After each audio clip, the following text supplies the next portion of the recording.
Patrick died was not the hardest day of my life.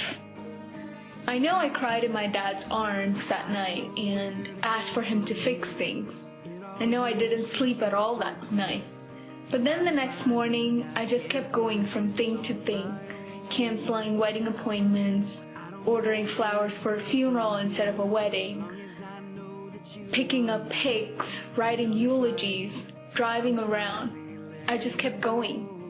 It was easy for me to take care of my friends Justin and Stan without thinking about what actually happened. Because if I paused to think, I would lose my mind. If there's a road I should walk, help me find it.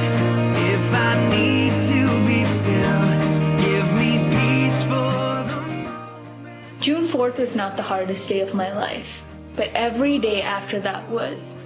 Today is the hardest day of my life. Can you help me find it? See, I was a good kid.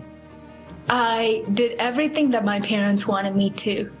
Patrick and I were in a great relationship, and we made every effort to do everything that we did to glorify God.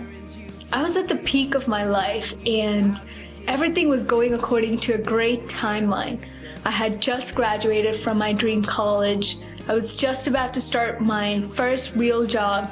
Patrick and I were just beginning to plan a wedding. And then June 4th happened, and it was like everything was put on hold. Like everything stopped. Like everything that I did for the past 7 years didn't matter anymore. I will wait for you. If there's a road I should walk, help me find it. But it was in that brokenness that Christ spoke to me. He showed that He was the only constant in my life and that His overwhelming love would be enough.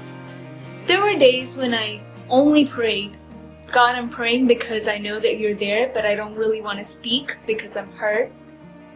Despite that, God showed His love for me. Even when I was trying to run away, He ran towards me. Even when I thought that He was only thinking about Patrick when He took him home, God showed that He cared for me all along.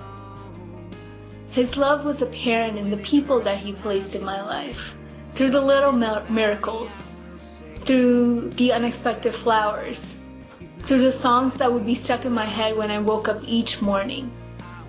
And then He started showing me gently the sins of my life, the biggest being self-righteousness and pride. I thought that the blessings in my life were deserved because of who I was. I thought that good things should happen to me because I was a good person. I didn't deserve to lose Patrick. But God showed me that I truly didn't deserve anything. He showed me that I should accept grace and be graceful in hard situations.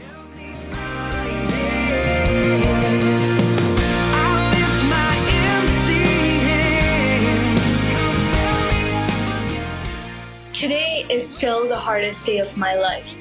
I still don't know why this all happened. I still don't know what my future holds.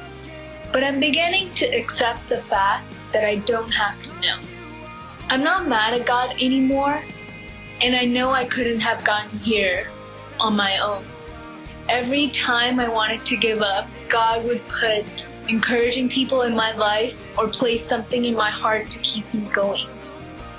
To the world, it seems like chaos, a random accident, a tragedy, but I don't see it that way. I believe that God was in control from the beginning, through the accident, and to this day. I don't see the big picture, but I know there is one. I think I'm still a work in progress, but I know that God's not finished with me yet.